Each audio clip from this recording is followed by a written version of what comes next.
चतुर्थ अध्याय रे कोन अछि भारतर वैदेशिक नीति कोन पढिया पिला माने भारतर वैदेशिक नीति समते खाता काढो डाउन करो जो भारतर वैदेशिक नीति अछि यार अर्थ कोन बुझुछ अरे टॉपिक को दिबा पूर्वरु हमकु तार मूल कथा जानिया पय पड़े ना नहीं तेन करी वैदेशिक नीति रो अर्थ कोन के कहि परिबो आतरे किलो वैदेशिक नीति कोन भारतर जो वैदेशिक नीति अछि एहार अर्थ कोन वैदेशिक माने कोन विदेश बा बाहर अर्थात वैदेशिक माने बाहर देश सहित सुसंपर्क बाहर देश सहित सुसंपर्क स्थापन करने को वैदेशिक नीति कहा जाए जदि हमें आम देशर संपर्क सहित संपर्क कथा आलोचना करिबा आम देशर विपद समय रे सब समय रे के सहायता सहयोग करते जानते पिला माने के रूस तो बिल्कुल ताली होता पाए आदि के पाए ताली भारत पाकिस्तान युद्ध हो किबा भारत चीन युद्ध हो सब क्षेत्र रे रूस हमकु सहयोग करिछि मात्र वर्तमान टिके हमर अमेरिका सहित हमर सुसंपर्क स्थापन होइछि सत किंतु पूर्वरु हमकु रूस हमकु सब क्षेत्र रे सहयोग करि आछि तो चलो आज सेही वैदेशिक नीति विषय रे पाठ पढिबा कोन जे हमर देशर सुसंपर्क को देश मानक सहित अछि को बड़ बड़ पावर मानक सहित अछि ठीक है प्राक सूचना दबा पूर्व मु कहि रखे शीतल युद्ध कथा माने अछि तमार शीतल युद्ध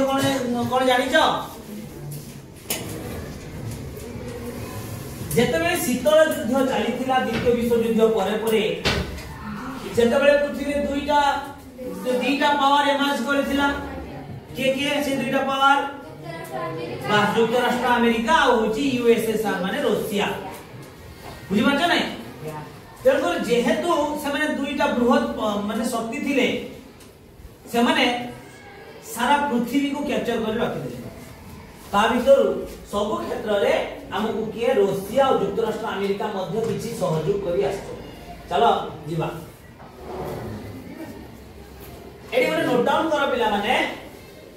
राष्ट्र राष्ट्र मध्य उत्तम पारस्परिक सुसंपर्क आंतर्जातिक शांति प्रतिष्ठा दिगरे सहायक होई थाए और विभिन्न देशर वैदेशिक नीति द्वारा आंतर्जातिक संपर्क प्रभावित होइदा निश्चित रूपे से कोनी राष्ट्र राष्ट्र मध्य यदि सुसंपर्क स्थापन न रुहे तबे जदि हमें चिंता करिबा भारत चीन भारत पाकिस्तान भारत अमेरिका भारत रूस एमानको सहित यदि सुसंपर्क स्थापन न हुए सुसंपर्क तेबे आम देश उन्नति करि परिबो कि कोन पय उन्नति करि परिबोनी कारण सब देश समस्त को ऊपर डिपेंडेबल समस्त गोटे लोक केते बेले भी माने सब जिंसर अधिकारी हे पारे जदि भारत पाखरे किछि कमी अछि से अन्य आडु अनुछि हम भारत अन्य को दउछि नै से अस्त्र शस्त्र क्षेत्र हो से सब प्रकार शस्य क्षेत्र हो सब क्षेत्र रे माने खाद्य पाखरु आरंभ करी अस्त्र शस्त्र पर्यंत सब दबा नबारे हमर पृथ्वी रे सब देश सहित सुसंपर्क स्थापन अछि जदि संपर्कटा खराब रुहे तबे से ता सहित हम सुसंपर्क स्थापन करि परिबा कि जदि खराब धर जो पाकिस्तान सहित हमर विभिन्न क्षेत्र रे युद्ध चालि युद्ध होउछि सीमा विवाद नै से जदि आम सहित भलो संपर्क स्थापन करे तेबे आमर जहा माने सेमानकर जहा असुविधा हमें ताकु देई परिबा ना नाही तो चलो नेक्स्ट जीवा कोन कहूची एठी नोट डाउन कर पिला माने कोनोसी देशर वैदेशिक नीति अन्य देशर आचार व्यवहार को प्रभावित करे और अन्य देशर वैदेशिक नीति द्वारा मध्य प्रभावित होइଥାଏ सेही परि वैदेशिक नीति द्वारा एक देश तार जातीय स्वार्थ को विश्व दरबार रे सुरक्षित रखे निश्चित रूपे एटा आ गुटे कथा कले नोट डाउन करो जे वैदेशिक नीति द्वारा देखो समझते वैदेशिक नीति द्वारा सबु देश निजको सुरक्षित रखि पारे कोन करि पारे सुरक्षित रखि पारे कोन पय धरा जाऊ संपर्क खराब रहइबो अमेरिका सहित किबा रूस सहित जेते बेले हमर युद्ध होबो जेते बेले युद्ध होबारे युद्ध जहाज रूस पाखु किउ जे जानछ ना नै पिला माने अधिकांश युद्ध जहाज आमे रूस पाखरु किनि थाउ रूस हमको सहयोग करे तार मिग विमान पाखरु आरंभ करी विभिन्न विमान पर्यंत हमको रूस सहयोग करे जदि रूस सहित संपर्क हमर खराब रहिबो तेबे युद्ध बेले आमे हारी दिबा समस्त कटु एबे जो आमे माने होची पृथ्वीर अर्थनीति क्षेत्र रे चतुर्थ देश आमे होबा पई जाउचे तेनकरी आमे सब क्षेत्र डाउन ही दिबा जदि सहयोग न रहे तापर कोन कहूची आम देश भारत आंतर्जातिक क्षेत्र रे एक गुरुत्वपूर्ण भूमिका ग्रहण करछि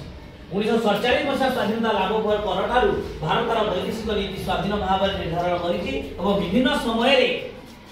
एही विभिन्न समय रे एही नीतिर परिवर्तन आनिछि द्वितीय विश्व युद्ध शेष होगा परे भारत एक शक्तिशाली राष्ट्र रूपे परिगणित होइछि देखो द्वितीय विश्व युद्ध केबेठु आरंभ होला पिला माने के कहि परिबो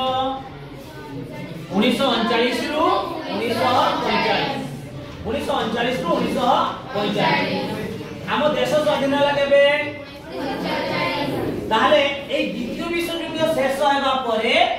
आम पराधीनता में लोप पाइले अर्थात आम पराधीनता जो थिले सेटा पराधीनता दूर हैला एवं आम स्वाधीन हेलु जेबे ठारु आम स्वाधीन हेलु आम देश को उन्नति करिबा पई आम विभिन्न प्रकार पंथा अवलंबन करू ये सुनो आम ऑलरेडी हमर विभिन्न जो ए अध्याय गुडी करे पढी सारी जे गांधी जी को ठारु आरंभ कर गांधी जी को परे असहयोग आईन माने भारत छाड़ आंदोलन हैला तापरे केमिति उड़ीस माने विकास हैला जो शिक्षार विकास तापरे उद्योगर विकास विभिन्न विकास है ना नहीं एवं पंचवार्षिक योजना सब कार्यकारी करा जाय ना नहीं बिलाने तो देखो ए पंचवार्षिक योजना माध्यम रे देश को उन्नति करिवार गोटे प्रयास हमकु कार्यकारी करथिला ए जो देश स्वाधीन माने द्वितीय विश्व युद्ध परे तापरे आस देखिबा सेही समय रे हमर प्रथम प्रधानमंत्री पंडित जवाहरलाल नेहरू भारतर वैदेशिक नीति निर्धारण रो मुख्य भूमिका ग्रहण करते स्वाधीनता प्राप्ति परे ताकर नेतृत्वाधीन सरकार भारतर वैदेशिक नीति को स्पष्ट रूप रे दैथिले भारतर वैदेशिक नीति रो वैशिष्ट्य निम्न आलोचना करे अच्छा देखो पिला माने से कहिची तांकर सरकार कांकर सरकार पंडित जवाहरलाल नेहरू कर सरकार भारतर प्रथम प्रधानमंत्री माने स्वाधीनता परे प्रथम प्रधानमंत्री के हेले पंडित जवाहरलाल नेहरू देखो आमे जो पंचवार्षिक योजना गुडी करे पढिचे से पंचवार्षिक योजना रे मुख्य भूमिका के ग्रहण करथिले जवाहरलाल नेहरू न तो जो प्रथम प्रधानमंत्री जवाहरलाल नेहरू हेले तांकरी द्वारा ही हमर वैदेशिक नीति गुडी को कार्यकारी करि अछि आस देखिबा वैदेशिक नीतिर वैशिष्ट्य कोन अच्छा पिला माने वैशिष्ट्य कोन कहलो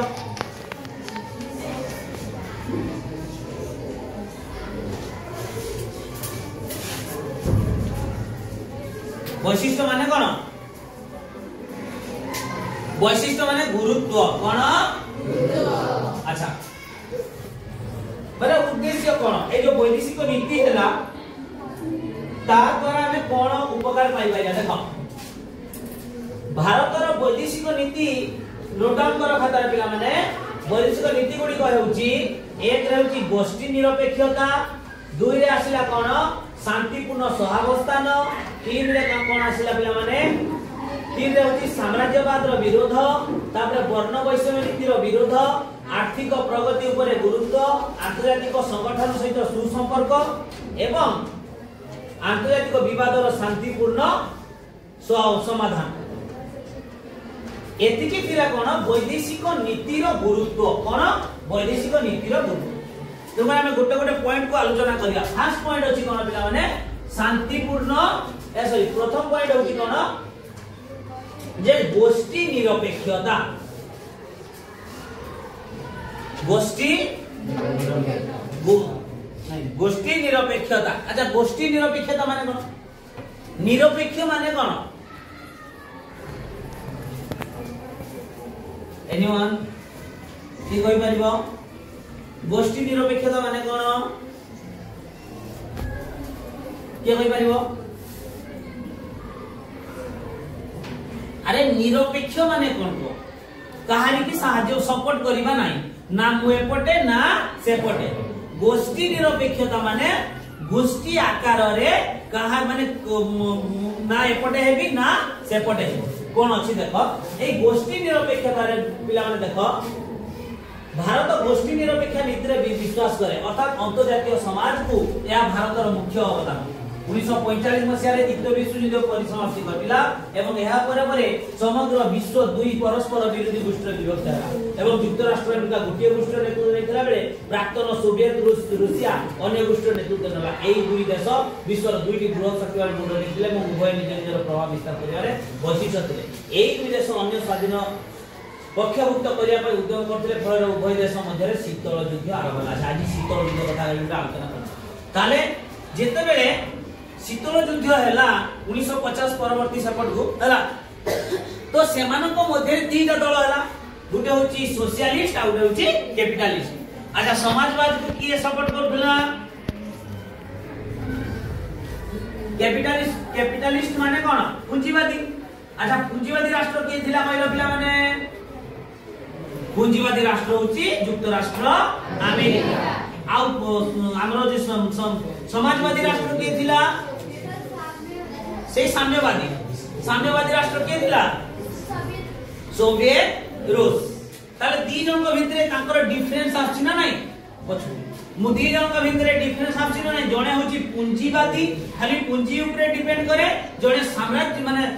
समाजवादी जणे कि साम्यवादी बोली कोआ जाय तेनु दी जन जाको ये कहतला तुम सपोर्ट कुआ से कहतला भारत को तुम सपोर्ट कुआ किंतु जो भारत निरपेक्ष रहिला मु कहानी सपोर्ट रे जीबी नाही बुझी पाछ नाही एहा को कुआ जाय निरपेक्ष गोष्ठी निरपेक्षता माने को गोष्ठी को मु सपोर्ट करिबी सहाय्य करिबी नाही बा को आड़ को जीबी नाही क्लियर एहा को शीतल युद्ध बोले शीतल युद्ध आपरे टर्म लेखि रखो जे बिना अस्त्र शस्त्र रे दुई देश मध्य रे बिना अस्त्र शस्त्र रे दुई देश मध्य रे जो युद्ध होई थाए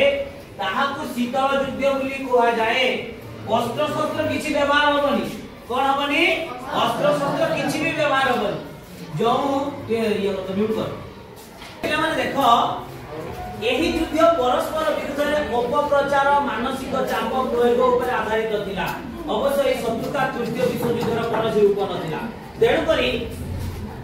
जेते बेले माने एमाने कोन बोले या विरुद्ध रे अपप्रचार ता विरुद्ध रे अपप्रचार ये केति की अस्त्र ये कला ताकू कमेंट करबा आकू कमेंट करबा माने देश देश मध्य रे बिना युद्ध रे जो युद्ध चलिला माने धर जाओ ए हम धर जाओ दुई राष्ट्र मध्य शीतल युद्ध होला अमेरिका कहूची रूस एते कार्यकारी करदेला जे कि आंतर्जातिक न्यायालय रे से गुटे दाबी पत्र दाखल कर रूस कहूची अमेरिका एते तार अस्त्र मत बोली देला से आंतर्जातिक न्यायालय रे तार राजपत्र पकड़ तेणु एही युद्ध को शीतल युद्ध बोली कहा जाय एवं समस्त राष्ट्रमान सहित सद्भाव शांतिपूर्ण संपर्क स्थापन दिगरे भारत सर्वदा चेष्टित थिला तेणु भारत निश्चित थिला जे कोनोसे गोष्ठी रे शामिल हेले देश निजर स्वातंत्र्य हराई गोष्ठी निरपेक्षता को गोष्ठी को हमें सापेक्ष करिबा नाही बुझी पाछो तो क्लियर हैला तो नेक्स्ट शांतिपूर्ण सहावस्थान अच्छा यार अर्थ कोन कहलो पिला माने शांतिपूर्ण सहावस्थान रो अर्थ कोन शांतिपूर्ण सहावस्थान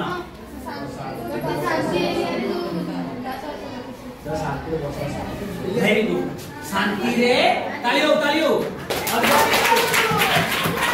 शांति रे बसवास करिबा नहीं सहावस्थान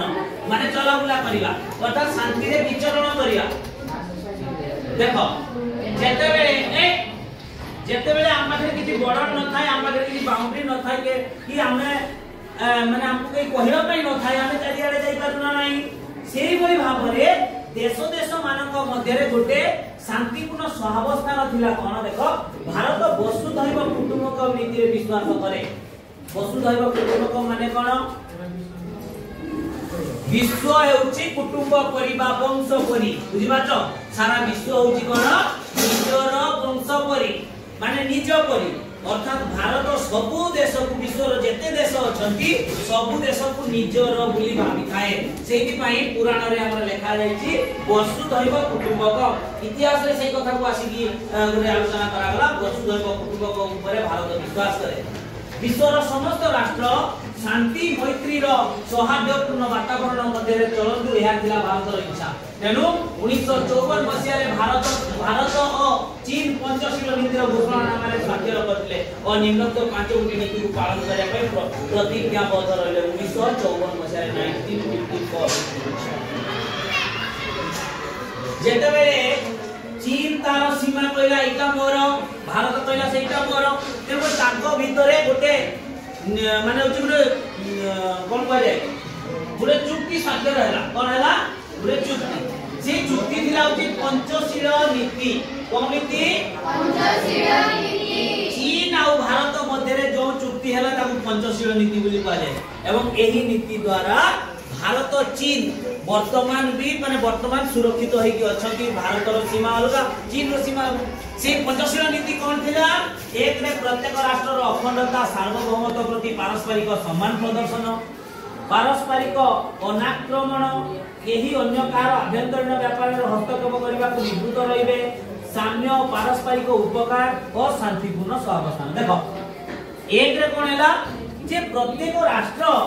तार अखंडता सार्वभौमत्व प्रति पारस्परिक सम्मान प्रदर्शन अर्थात जो देश जहां सी ता पई गर्व अनुभव करिवो ना चीन रो डेवलपमेंट देखि भारत किछि करिवो ना भारत रो डेवलपमेंट देखि चीन किछि करिवो एटा होची प्रथम पॉइंट थिला द्वितीय होची पारस्परिक अनाक्रमण कोन थिला पारस्परिक अनाक्रमण जे केही काहारी को आक्रमण करिवे नाही केही काहारी को आक्रमण करिवे नाही के पारस्परिक अनाक्रमण चीन रे कोनला केही अन्य कार आभ्यंतरीण व्यापार रे हस्तक्षेप करबा को निवृत्त रहे देखो समस्त आभ्यंतरीण व्यापार माने इंटरनल अफेयर बोली कहा जाय अर्थात भारत कोन करूची भारत कोठी कि माने तार प्रोग्राम कोन अछि कोन प्लानिंग करबा को जाउची ता भितरे हस्तक्षेप करिवा पई मना कराइची अन्य देश को बा चीन कोन करूची भारत से हस्तक्षेप करि पाइबो नाही बुझी परले तो समझते नेक्स्ट साम्य पारस्परिक उपकार साम्य पारस्परिक अर्थात समस्त प्रति उपकार रे लागिबे जदि भारत रो किछि असुविधा होला चीन सहायता करिवो चीन रो किछि असुविधा होला भारत सहायता करिवो जदि पाकिस्तान रो किछि असुविधा होला भारत सहायता करिवो जदि भारत रो असुविधा होला पाकिस्तान सहायता करिवो एटा थिला होची चतुर्थ पॉइंट पंचम पॉइंट होची शांतिपूर्ण सहावस्थान अर्थात भलो भाबरे बसवास करिवा को शांतिपूर्ण अच्छा युद्ध हेले शांति रे कई रहि पारिबो की कोन हो युद्ध हेले सबआडे असुविधा हो सबआडे दर बढ़िबो कि लोक माने शांति रे रहि पारिबेनी सेहिटा होची शांतिपूर्ण सहावस्थान अर्थात केही काहारी को युद्ध करिवे नाही केही काहारी ऊपर आक्रमण करिवे नाही नेक्स्ट एही पंचशील नीति एबे आदृत होइतिला और जे 1955 अप्रैल मासरे बांडुक थारे अनुष्ठित एशिया अफ्रीकीय देश मानक सम्मेलन रे गृहीत विश्व शांति सहयोग घोषणा रे या स्थान पाइतिला तेनु एतिकी पॉइंट थिला पिला माने नेक्स्ट क्लास रे पाठ पढिया भल लागले तो ठीक अछि नेक्स्ट क्लास रे पाठ पढिया